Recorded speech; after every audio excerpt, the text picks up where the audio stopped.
Hi everyone, welcome back. Let's dive straight into this tutorial. So of course I'm starting out with my eyes and my eyeshadow bases. I'm first starting with the Essence I Love Stage eyeshadow base, and I'm rubbing that in with my fingers. And then I'm following it up with the Essence 2-in-1 eyeshadow primer in 01 Nude Beige. This one comes in a pot, so I apply it with a brush and then blend it out.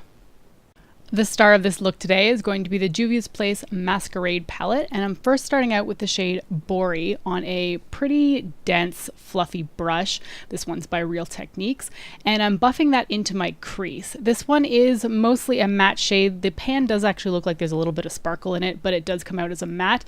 It does require a little bit of extra blending, so go back into the pan and then back onto your eyes as needed. For my lid shade, I'm going to be taking this beautiful green called Molly on a MAC 239 brush. This is my lid brush. I use this all the time. And I'm going to be packing that onto my lid and then bringing it slightly around on my inner tear duct. My method for applying the lid shade is pretty much to pack and then drag and just repeat that process over and over again. Moving on to this bright blue color, which does occasionally look quite purple depending on where you put it, especially over top of this pink. So this is the color Chi, and I'm applying that to my outer corner. Now, I kind of discovered that the super crease brush I was using wasn't working so hot for it, so I switched to a MAC 217, and this is blending out the color a lot better. The other one was just way too fat and way too dense to be blending in that sort of precise area. So I'm putting that on the outer corner on top of the pink and then blending it down towards my lash line, really pulling and patting the color into place. So of course I'm going to repeat the same method on the other side, and then I'm also going to be following it up with a little bit of extra bori through the top of my crease. I felt like I lost some of the pink and I really wanted to make sure that that was apparent, so I've just dipped back into that pan and gone straight back onto my crease. Now, the darker blue does not transition very well to the green, so one of my favorite techniques is taking like a mid-tone blue and putting that between the two colors.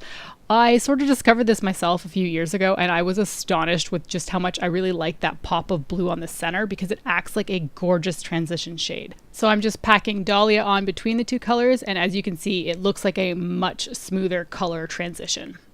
And now I'm going to go back to an old standard for me, my MAC Blanc Type eyeshadow as my brow bone highlight. I'm using my MAC 275 to blend that onto my brow bone, and I do make sure to try to blend out that pink just a little bit extra with this color. I wanted to brighten up the inner corner of my eyes, so I'm going into Giza with a synthetic flat brush and just applying that directly on top of the green that I already had on the inner tear duct. There isn't really much of a paler green color in this palette, so I'm using that bright white one. Oh, maybe more of a cream. Anyway, onto my winged liner. Always do this. I love how it looks. I'm using the Physicians Formula Eye Booster in Ultra Black to create a wing. Moving on to the rest of the face, I'm going to be using one of my all-time favorite foundations, the Inglot HD foundation, and I have the shade 71, I believe. So I'm always just surprised with how well this sinks into my skin. I feel like the color is seamless between the foundation and my neck. So I'm just patting this in as per usual with a damp Real Techniques Miracle Complexion Sponge. Another favorite here, I'm going to be taking the Becca Sunlit Bronzer in Capri Coast, and I never change the pattern of my bronzer, but if you're new here, it's going on my temples, heavily on the backs of my cheekbones, because I just really like a lot of color there, and then I'm dragging whatever's left on the brush down along my jawline.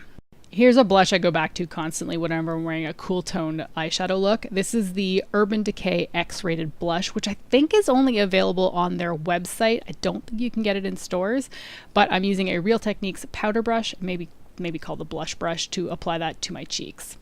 All right, then we're going in with this fun Too Faced highlighter. So this is the Diamond Fire highlighter. My particular pan of this leans quite green. I know each individual one can reflect different colors depending on how much marbling is in it, but because there's so much green in mine, I thought it would go really well with this eye look.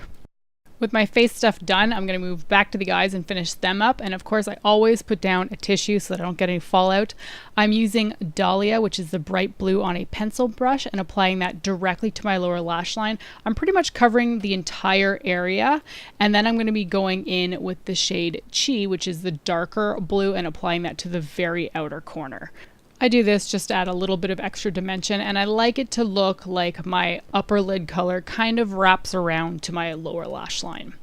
And to add a little bit extra to this, I wanted to take that pink bori color and actually blend that just on the edges of the lower lash line, just to sort of like create more of a pink haze beneath that blue. I don't tend to do this very often, but I actually really like how it came out, so I may endeavor to do this a little bit more.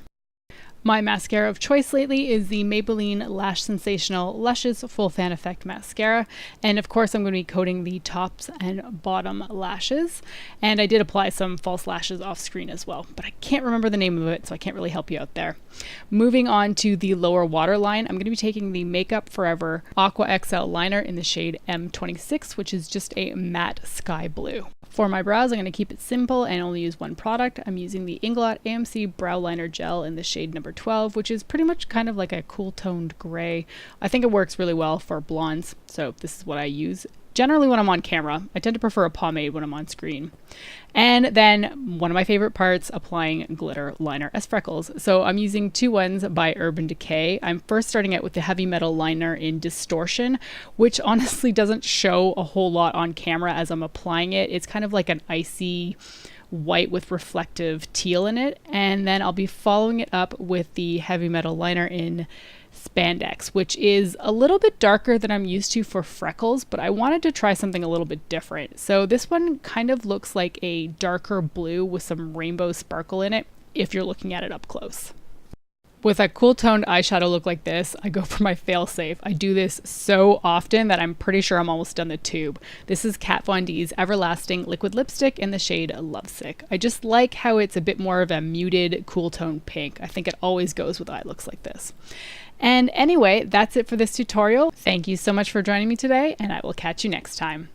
Bye!